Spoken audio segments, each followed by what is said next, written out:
Assalamualaikum warahmatullahi wabarakatuh. Kami dari kelompok 6 dengan saya sendiri Marhadi Muhammadin Syahputra Arham, ada Kintania Nila Izzati dan Ulfa Kaila Dewi, di mana kami akan membahas tentang paragraf. Yang pertama yaitu pembahasan kami pengertian dan ciri-ciri paragraf. Yang kedua jenis-jenis paragraf dan pengembangan suatu paragraf. Yang pertama ada pengertian paragraf, di mana pengertian paragraf adalah suatu bentuk bahasa yang biasanya merupakan hasil penggabungan beberapa kalimat dalam upaya menghimpun beberapa kalimat menjadi paragraf. Yang perlu diperhatikan adalah kesatuan dan kepaduan, di mana kesatuan berarti seluruh kalimat paragraf yang membicarakan suatu gagasan atau ide pokok, dan kepaduannya itu keterkaitan dan mendukung gagasan paragraf tersebut. Selanjutnya ada pengertian paragraf menurut para ahli. Yang pertama itu dari Dalman, yaitu paragraf menurut beliau adalah himpunan kalimat-kalimat yang bertalian atau rangkaian untuk membentuk suatu gagasan yang mengandung suatu ide pokok atau pokok pikiran. Yang selanjutnya ada dari Arifin, yaitu paragraf adalah seperangkat kalimat yang membicarakan suatu gagasan atau topik, yang kalimat-kalimat dalam paragraf tersebut memperlihatkan suatu kesatuan pikiran yang punya keterkaitan satu sama lain. Selanjutnya ada fungsi paragraf. Yang pertama yaitu untuk mendeskripsikan, mengekspresikan gagasan dalam bentuk tulisan dan memberikan suatu bentuk pikiran dan perasaan serangkaian kalimat yang tersusun secara logis dalam suatu kesatuan. Yang kedua, untuk peralihan gagasan baru bagi karangan yang terdiri dari beberapa paragraf. Maksudnya di mana berganti paragraf maka akan muncul ide pokok yang baru. Yang ketiga, untuk memudahkan dalam pengorganisasian gagasan bagi penulis dan memberikan kemudahan bagi pembaca. Yang selanjutnya itu untuk memudahkan dalam pengembangan topik karangan dalam bentuk satu unit pikiran yang lebih kecil. Yang kelima, berfungsi untuk memudahkan dan pengendalian variabel, terutama karangan terdiri dari beberapa variabel. Selanjutnya itu ada ciri paragraf, di mana ciri paragraf itu bertakuk atau letaknya agak dalam, ke dalam 5 ketukan spasi untuk jenis karangan yang biasa. Paragraf itu menggunakan pikiran utama yang dinyatakan dalam kalimat topik. Kalimat topik dan selebihnya adalah kalimat pengembang sebagai fungsi penjelas, menguraikan ataupun menerangkan pikiran utama yang terdapat dalam kalimat topik. Paragraf itu menggunakan pikiran penjelas yang dinyatakan dalam kalimat penjelasnya. Selanjutnya itu ada syarat-syarat paragraf. Yang pertama itu ada kesatuan, yang sudah seperti pengertian yang tadi.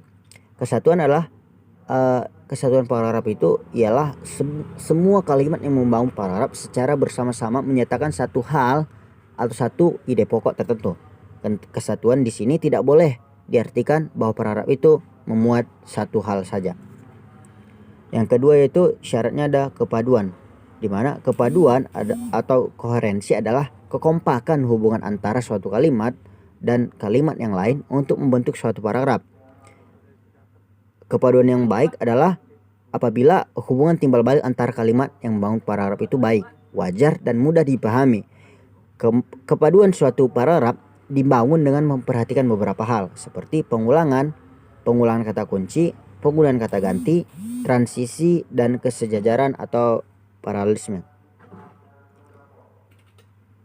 Selanjutnya ada yang ketiga, syarat paragraf itu kelengkapan. Suatu paragraf yang berisi kalimat-kalimat penjelas yang cukup menunjang kalimat topik.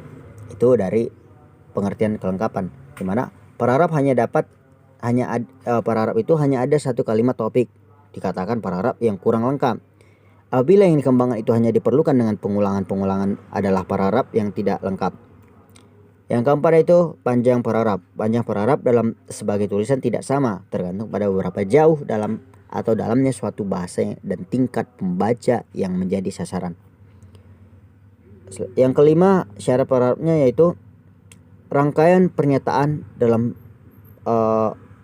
pola susun paragraf. Yang kelima itu syaratnya pola susunan paragraf, di mana Rangkaian pernyataan dalam paragraf itu harus disusun menurut pola dan tata asas pernyataan yang disusun dalam pernyataan yang lain dengan wajar dan bersetalian secara logis. Pola runtunan waktu, pada pola susunannya bermacam-macam. Yang pertama itu pola runtunan waktu, pola uraian sebab akibat, perbandingan, analogi, daftar, dan pola. Yang kedua, pengembangan paragraf. Teknik pengembangan paragraf. Ada 3 teknik pengembangan paragraf. Yang pertama, secara alami.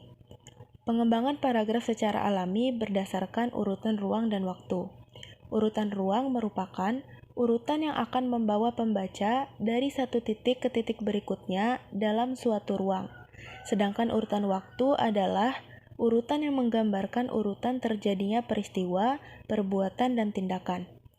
Yang kedua, klimaks dan antiklimaks. Pengembangan paragraf teknik ini berdasarkan posisi tertentu dalam suatu rangkaian berupa posisi yang tertinggi atau paling menonjol. Jika posisi tertinggi diletakkan pada bagian akhir disebut klimaks.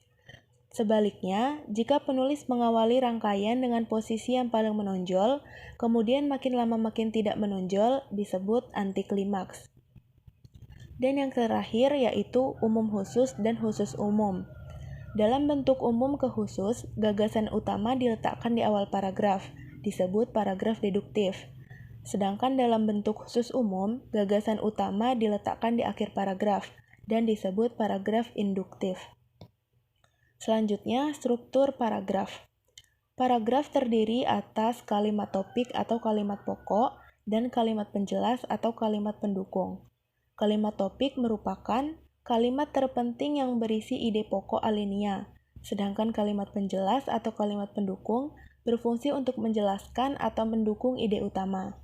Untuk mendapatkan paragraf yang baik, perlu diperhatikan beberapa hal. Yang pertama, posisi paragraf. Sebuah karangan dibangun oleh beberapa bab. Bab-bab suatu karangan yang mengandung kebulatan ide dibangun oleh beberapa anak bab. Anak bab dibangun oleh beberapa paragraf. Jadi, jika kedudukan paragraf dalam karangan adalah sebagai unsur pembangun anak bab atau secara tidak langsung sebagai pembangun karangan itu sendiri. Dapat dikatakan bahwa paragraf merupakan satuan terkecil karangan, sebab di bawah paragraf tidak lagi satuan yang lebih kecil yang mampu mengungkapkan gagasan secara utuh dan lengkap. Yang kedua, batasan paragraf. Pengertian paragraf ini ada beberapa pendapat. Di antaranya yang pertama, menurut Kamus Besar Bahasa Indonesia, paragraf adalah bagian bab dalam suatu karangan. Biasanya mengandung satu ide pokok dan penulisannya dimulai dengan garis baru. Pengertian yang lain menurut Dejiang, Ji, dan A. Didia Martaya. Paragraf ialah satuan pembagian lebih kecil di bawah sesuatu bab dalam buku. Paragraf biasanya diberi angka Arab. Yang ketiga, kegunaan paragraf. Paragraf bukan berkaitan dengan segi keindahan karangan itu, tetapi pembagian per paragraf ini memiliki beberapa kegunaan. Di antaranya yang pertama, sebagai penampung fragmen ide pokok atau gagasan pokok keseluruhan paragraf. Yang kedua, alat untuk memudahkan pembaca memahami jalan pikiran penulisnya. Yang ketiga, penanda bahwa pikiran baru dimulai. Yang keempat, alat baru pengarang untuk mengembangkan jalan pikiran secara sistematis. Dan yang kelima, dalam rangka keseluruhan karangan, paragraf dapat berguna bagi pengantar, transisi, dan penutup. Yang keempat, unsur-unsur paragraf. Unsur-unsur paragraf ialah beberapa unsur yang pembangun paragraf, sehingga paragraf tersebut tersusun secara logis dan sistematis. Unsur-unsur paragraf itu ada 4 macam. Yang pertama, transisi. Transisi adalah penghubung antara paragraf yang berfungsi untuk mengembangkan jalan pikiran dari dua paragraf yang berdekatan. Yang kedua, kalimat topik atau kalimat utama, yaitu kalimat yang berisi pokok pikiran atau inti pembicaraan yang ingin disampaikan pengarang kepada pembaca. Yang ketiga, kalimat pengembang, yaitu kalimat yang mengembangkan atau memaparkan secara luas tentang inti pembicaraan dari kalimat topik. Dan yang terakhir yaitu kalimat penegas. Kalimat penegas disebut juga kalimat penjelas, yaitu kalimat yang berfungsi untuk memberikan penegasan atau memperjelas kembali terhadap kalimat topik atau kalimat utama. Keempat unsur ini tampil secara bersama-sama atau sebagian. Oleh karena itu, suatu paragraf atau topik paragraf mengandung dua unsur wajib, yaitu kalimat topik dan kalimat pengembang. Namun ada juga yang 3 unsur dan mungkin 4 unsur. Dan yang terakhir yaitu struktur paragraf. Mendapatkan banyaknya unsur dan urutan unsur yang pembangun paragraf, struktur paragraf dapat dikelompokkan menjadi 6 kemungkinan, yaitu yang pertama, paragraf terdiri atas transisi kalimat, kalimat topik, kalimat pengembang, dan kalimat penegas. Yang kedua, paragraf terdiri atas transisi berupa kata, kalimat topik, kalimat pengembang, dan kalimat penegas. Yang ketiga, paragraf terdiri atas kalimat topik, kalimat pengembang, dan kalimat penegas.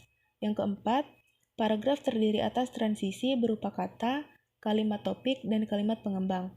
Yang kelima, paragraf terdiri atas transisi berupa kalimat, kalimat topik, dan kalimat pengembang. Dan yang terakhir, paragraf terdiri atas kalimat topik dan kalimat pengembang. Selanjutnya ada jenis-jenis paragraf. Yang pertama, ada jenis-jenis paragraf berdasarkan posisi kalimat topiknya. Yang pertama ada paragraf deduktif. Letak kalimat utama pokoknya berada pada bagian awal paragraf, yaitu paragraf yang menyajikan pokok permasalahannya terlebih dahulu, lalu menyusun uraian yang terinci mengenai permasalahan atau gagasan paragraf. Yang kedua ada paragraf induktif, yang kalimat pokoknya ditempatkan pada akhir paragraf, yaitu paragraf yang menyajikan penjelasannya terlebih dahulu, barulah diakhiri dengan pokok pembicaraan. Yang ketiga ada paragraf deduktif dan induktif, yang kalimat pokoknya ditempatkan pada bagian awal dan akhir paragraf. Kalimat pada akhir paragraf umumnya menjelaskan atau menegaskan kembali gagasan utama yang terdapat pada awal paragraf. Yang keempat ada paragraf penuh makna kalimat topik. Seluruh kalimat yang membangun paragraf sama pentingnya, sehingga tidak ada satupun kalimat yang khusus menjadi kalimat topik. Kondisi seperti ini dapat atau biasa terjadi akibat sulitnya menentukan kalimat topik, karena kalimat yang satu dan yang lainnya sama-sama penting.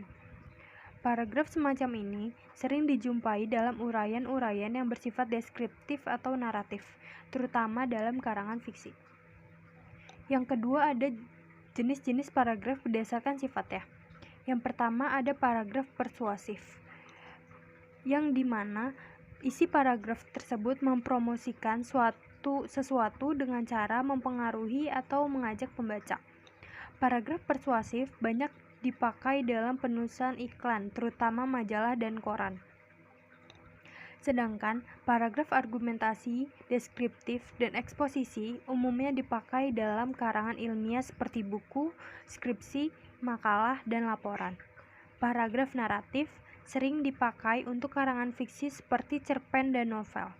Yang kedua ada paragraf argumentasi, merupakan isi paragraf yang membahas satu masalah dengan bukti-bukti alasan yang mendukung. Yang ketiga ada jenis-jenis paragraf berdasarkan fungsi dan karangannya. Yang pertama ada paragraf pembuka. Paragraf pembuka bertujuan untuk mengutarakan suatu aspek pokok pembicaraan dalam karangan.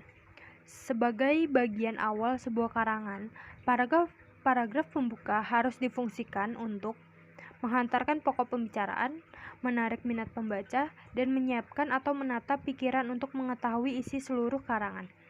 Setelah memiliki ketiga fungsi tersebut, dapat dikatakan paragraf pembuka memegang peranan yang sangat penting dalam sebuah karangan. Paragraf pembuka harus disajikan dalam bentuk yang menarik untuk pembaca. Untuk itu, bentuk berikut ini dapat dimanfaatkan sebagai bahan penulis paragraf pembuka, yaitu yang pertama ada kutipan, peribahasa, dan anekdot. Yang kedua, ada pentingnya pokok pembicaraan. Yang ketiga, pendapat atau pernyataan seseorang. Yang keempat, uraian tentang pengalaman pribadi. Yang terakhir, uraian mengenai maksud dan tujuan penulisan. Yang kedua ada paragraf pengembang. Paragraf pengembang bertujuan untuk mengembangkan pokok pembicaraan suatu karangan yang sebelumnya telah dirumuskan dalam alinea pembuka. Paragraf ini di dalam karangan dapat difungsikan untuk mengemukakan inti persoalan, memberikan ilustrasi, menjelaskan hal yang akan diuraikan pada paragraf berikutnya, meringkas paragraf sebelumnya, dan mempersiapkan dasar bagi simpulan. Yang ketiga ada paragraf penutup. Paragraf penutup berisi simpulan bagian karangan atau simpulan seluruh karangan. Paragraf ini sering merupakan pernyataan kembali maksud penulis agar lebih jelas, mengingat paragraf penutup dimaksudkan untuk mengakhiri karangan. Penyajian harus memperhatikan hal-hal berikut. Yang pertama, sebagai bagian penutup, paragraf ini tidak boleh terlalu panjang. Yang kedua, isi paragraf harus berisi simpulan sementara atau simpulan akhir sebagai cerminan inti seluruh uraian. Yang terakhir, sebagai bagian yang paling akhir dibaca disarankan, paragraf ini dapat menimbulkan kesan yang mendalam bagi pembaca. Sekian presentasi dari kelompok kami, kurang lebihnya mohon maaf. Wabillahi taufiq walhidayah. Wassalamualaikum warahmatullahi wabarakatuh.